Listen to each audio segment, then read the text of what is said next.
आज जब पूरा देश कॉन्स्टिट्यूशनल गवर्नेंस और रूल ऑफ लॉ की बात करता है, तब हिमाचल और उत्तराखंड के पहाड़ों में चालदा महासू जैसे देवता आज भी न्याय का रेफरेंस बने हुए हैं।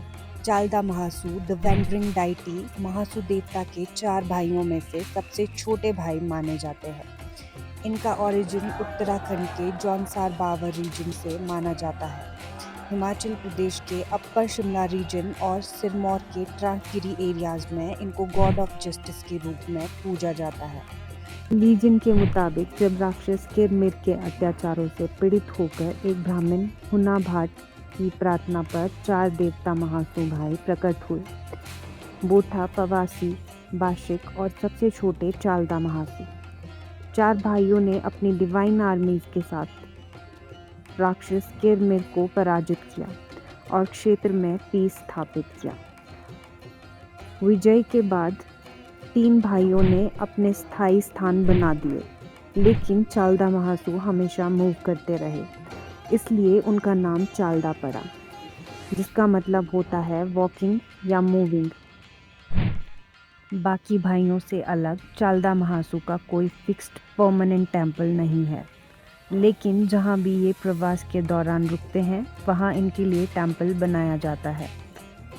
ये देवता गांव-गांव घूमकर लोगों को आशीर्वाद देते हैं, जो एक मूविंग फेथ और लिविंग ट्रेडिशन को सिंबलाइज करता है और समाज में न्याय और बैलेंस बनाए रखता है।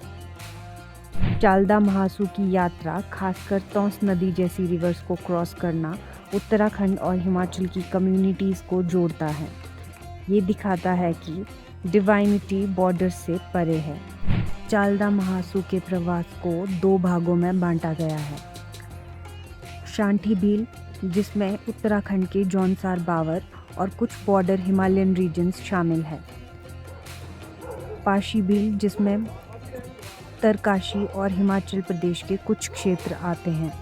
परंपरा के अनुसार चालदा महासू 12 साल शांति भील और 12 साल पाशी भील की तरफ प्रवास करते हैं। दिसंबर 2025 में देवता जी लगभग 12 साल के बाद पाशी भील की तरफ जा रहे हैं।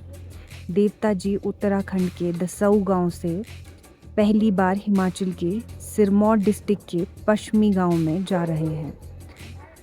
देवता महाराज आमतौर पर 1 से 2 साल ही किसी गांव में रुकते हैं और देवता जी ने जब किसी नए स्थान की तरफ चलना हो तो उसका संकेत कुछ वर्ष पूर्व ही उनका घांडवा वहां पहुंचकर दे देता है। घांडवा एक दैव्य बकरा होता है जो देवता जी के आगमन का पूर्व संकेत उस गांव में पहले ही दे देता है। शायद इसीलिए चालदा महासू चलते रहते हैं, क्योंकि न्याय को अगर जिंदा रहना है तो उसे लोगों के बीच चलना पड़ता है।